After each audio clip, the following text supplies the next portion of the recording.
Assalamualaikum warahmatullahi wabarakatuh.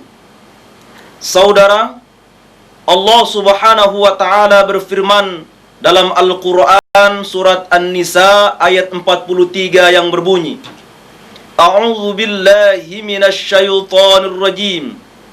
Wa in kuntum marda aw ala safarin aw jaa ahadum minkum minal ghaiti aw lamastumun nisaa falam tajidu ma'an fatayammamu sa'idan thayyiban famsahu biwujuhikum wa aydikum innallaha kana afuwan ghafura.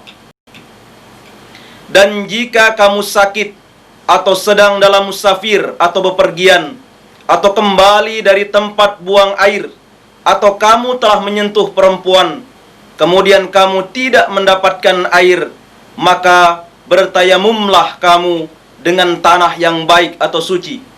Sapulah mukamu dan tanganmu, sesungguhnya Allah Maha Pemaaf lagi Maha Pengampun.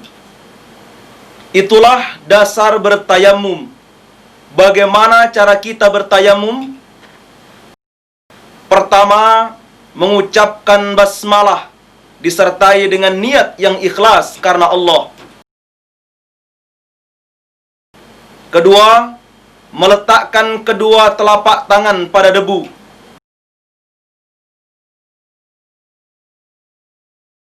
Yang ketiga, meniup debu pada kedua telapak tangan.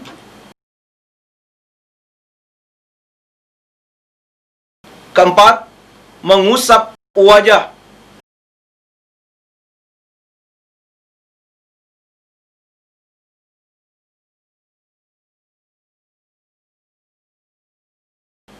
Kelima, mengusap punggung telapak tangan kanan dengan telapak tangan kiri. Mengusap punggung telapak tangan kiri dengan telapak tangan kanan. Berikut ini akan diperagakan cara bertayamum bagi orang sakit. Mari kita perhatikan.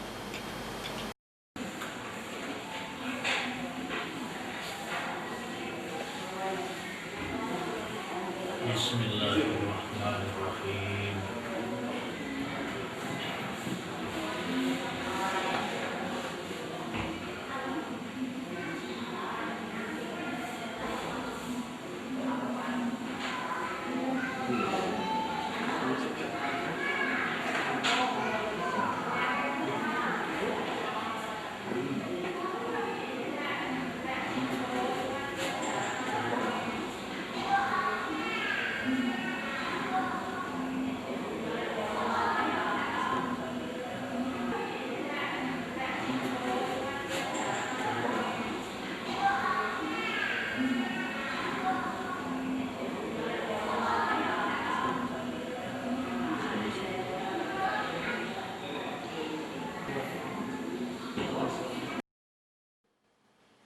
Saudara, demikianlah peragaan bertayamum bagi orang sakit. Lalu, bagaimana bertayamum bagi orang musafir? Tata cara dan langkah-langkah bertayamum bagi musafir sama dengan bertayamum bagi orang sakit. Berikut peragaannya.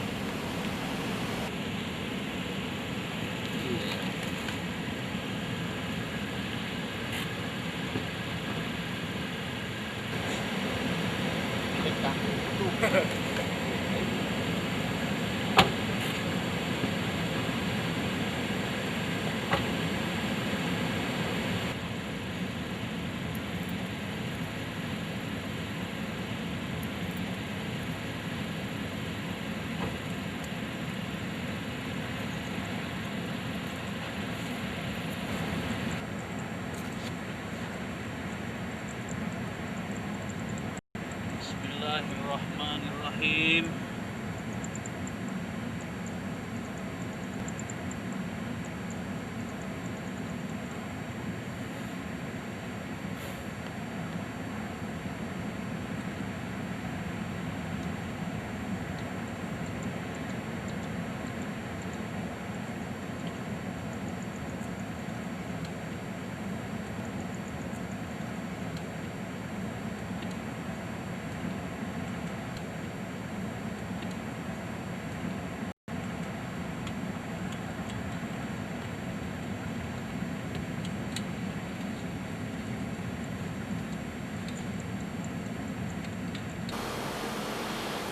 Saudara, agar lebih memahami pelaksanaan tayammum sesuai dengan tuntunan Rasulullah sallallahu alaihi wasallam, perhatikan tata cara bertayammum selengkapnya berikut ini.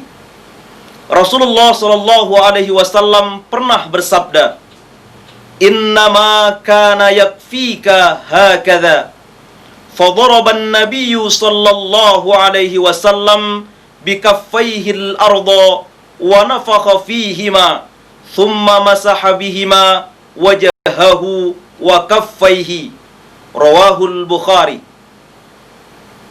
Sesungguhnya mencukupi bagimu begini. Lalu beliau meletakkan kedua telapak tangannya di tanah dan meniupnya. Kemudian mengusap muka dan kedua telapak tangannya. Hadis riwayat Al-Bukhari. Sama halnya berwudu. Bertayammum dimulai dengan membaca basmalah. Hal ini berdasarkan hadis yang diriwayatkan dari Abu Hurairah yang berbunyi, "Kullu amrin dhi balin la yubda'u fihi bi bismillahirrahmanirrahim aqta." Rawahu Abdul Qadir Ar-Ruhawi.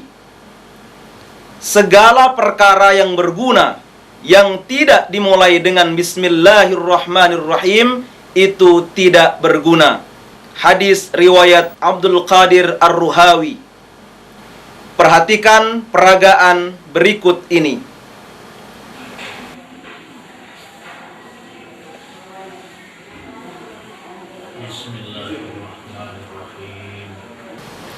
Setelah itu, meletakkan kedua telapak tangan pada debu. Orang yang sakit dapat meletakkan kedua telapak tangannya pada dinding. Orang yang bepergian naik bus atau pesawat terbang dapat meletakkan kedua telapak tangannya pada tempat duduk atau kursi di depannya atau jendela dan sebagainya yang kita yakini ada debu bersihnya. Perhatikan peragaan meletakkan telapak tangan pada debu bagi orang sakit berikut ini.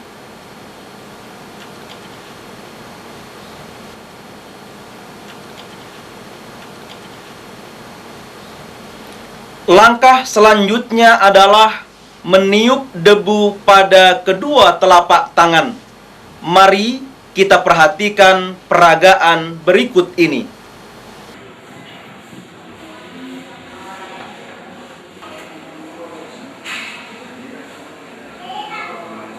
Apa yang dikerjakan setelah meniup debu di kedua telapak tangan?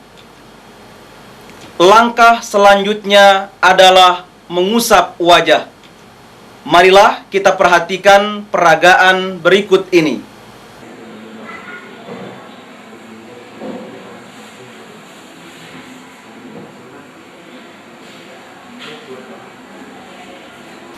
Setelah mengusap wajah, apa yang dikerjakan?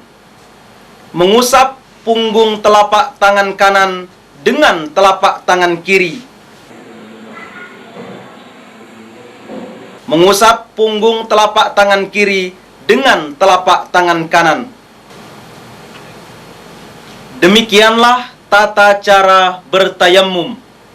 Saudara, selain berwudu dan bertayammum, dalam hal taharah, mandi wajib juga harus kita lakukan sesuai dengan tuntunan Rasulullah sallallahu alaihi wasallam.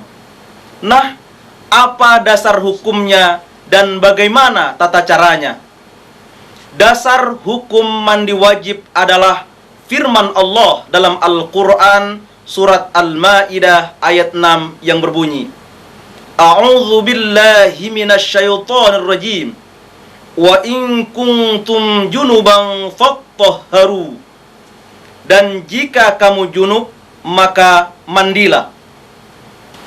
Selain firman Allah tersebut, yang menjadi dasar hukum mandi wajib adalah pertama, hadis yang diriwayatkan dari Ali radhiyallahu an. "Kuntu rajulan madza'an fasa'altu an-nabiyya sallallahu alaihi wasallam faqala fil madiyil wudu'u wa fil maniyil ghuslu. Rawahu Ahmad wa Ibnu Majah wa Tirmidzi. Adalah aku orang yang sering mengeluarkan madhi. Maka aku bertanya kepada Nabi sallallahu alaihi wasallam, maka jawabnya, keluar madhi harus wudu dan keluar mani harus mandi. Hadis riwayat Ahmad, Ibnu Majah dan At-Tirmidzi. Kedua, hadis yang diriwayatkan dari Ummu Salamah. Ya Rasulullah, innallaha la yastahyi minal haqqi, fahal 'alal mar'atil ghuslu idza ihtalamat? Qala na'am idza ra'atil ma'. Rawahul Bukhari wa Muslim. Hai Rasulullah sallallahu alaihi wasallam, sungguh Allah tidak malu dari barang hak. Adakah wajib mandi bagi wanita kalau mimpi? Beliau sallallahu alaihi wasallam menjawab, ya, kalau melihat air. Hadis riwayat Al-Bukhari dan Muslim. Ketiga, hadis yang diriwayatkan dari Abu Hurairah. Idza jalasa baina syu'abihal arba' thumma jahada faqad wajaba alaihi al-ghuslu. Rawahul Bukhari wa Muslim wa ghairuhuma. Apabila seorang bersetubuh, maka wajiblah mandi.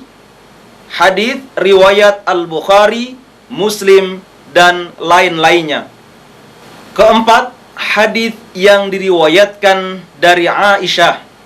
Inna Fatimah binta Hubaishin kanat tustuhadha wa fas'alatin nabiyya sallallahu alaihi wasallam faqala dhalika 'irqun wa laysat bil haydati wa idza adbarat faghtasili fasalli.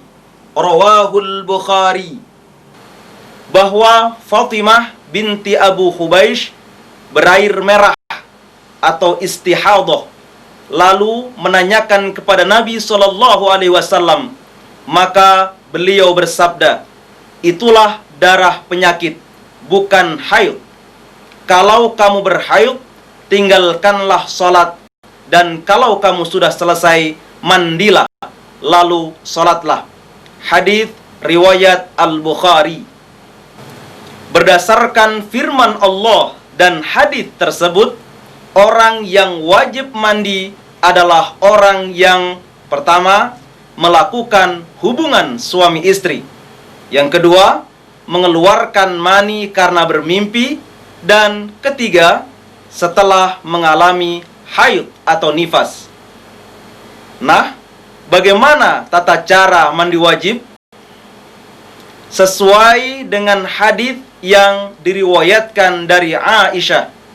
Kana idza ightasala minal janabati yabda'u fayaghsilu yadayhi thumma yafrighu biyaminihi ala shimalihi fayaghsilu farjahu thumma yatawadda'u wudu'ahu lis-salati thumma ya'khudhu al-ma'a wa yudkhilu asabi'ahu fi usuli asy-sya'ri hatta idza ra'a an qad istabra'a hafana ala ra'sihi thalatha hafanatin thumma afadha ala sa'iri jasadihi thumma ghasala rijlaihi.